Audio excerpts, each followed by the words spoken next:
Kamusta mga gar? Ito yung lingkod na si PRG at ngayong araw ay tuturuan ko kayo paano mag-lowered ng shock absorber or mag-gem fork.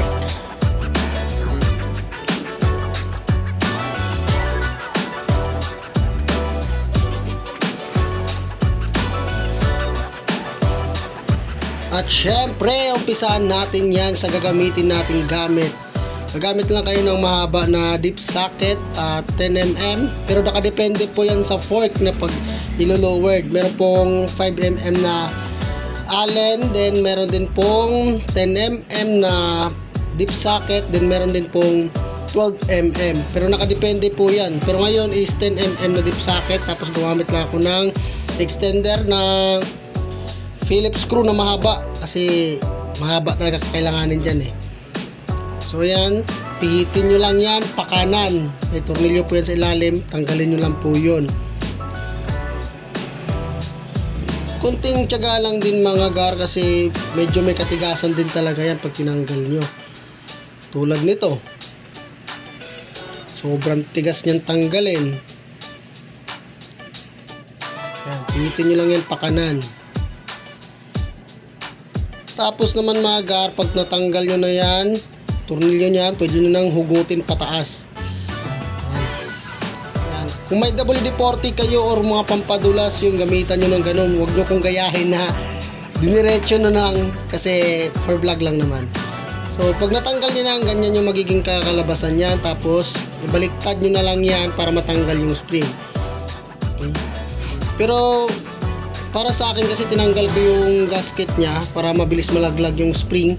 Pero nakadepende naman yan sa inyo mga gar. Basta matanggal nyo lang yung spring, tapos ibalik nyo na lang din pagkatapos yung gasket kung tatanggalin nyo man.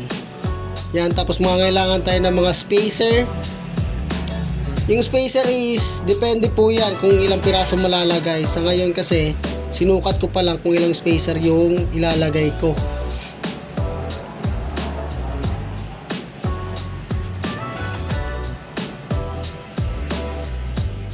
Pwede po kayong gumamit ng headset spacer, depende po. Pero mas applicable talaga sa akin is headset spacer talaga. Yan. Pasok muna natin, dahan-dahan lang kasi baka maipit. Tapos yan. Pagkababa na, tiningnan ko yan, tinagtag ko talaga yan para masigurado. Kahit di na kayo maglagay ng spacer sa kabilang side, kahit doon lang sa kabilang side. Kaya pag ikot ko is sumasabit siya, so kailangan ko magdagdag ng isa pa. Ganon din.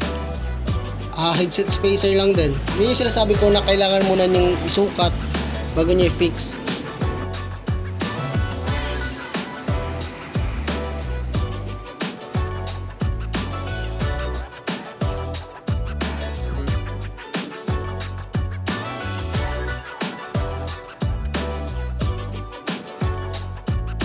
Tapos nung nalagay ko na, yan, wala na sabit, sigurado. Yan. So ibig sabihin dalawang spacer yung malalagay nyo. Depende sa fork yan. Minsan kasi pwede nang hindi maglagay ng spacer. Pero sa case na to, kailangan natin maglagay ng spacer.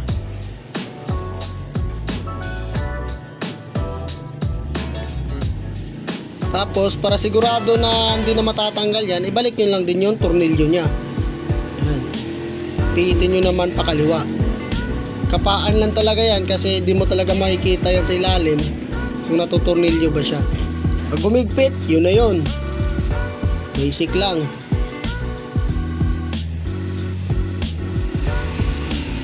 Yan. At ito na yung finished product natin. Tapos para safe talaga na hindi siya tumaas, lagyan nyo na lang din ng cable tie paikot.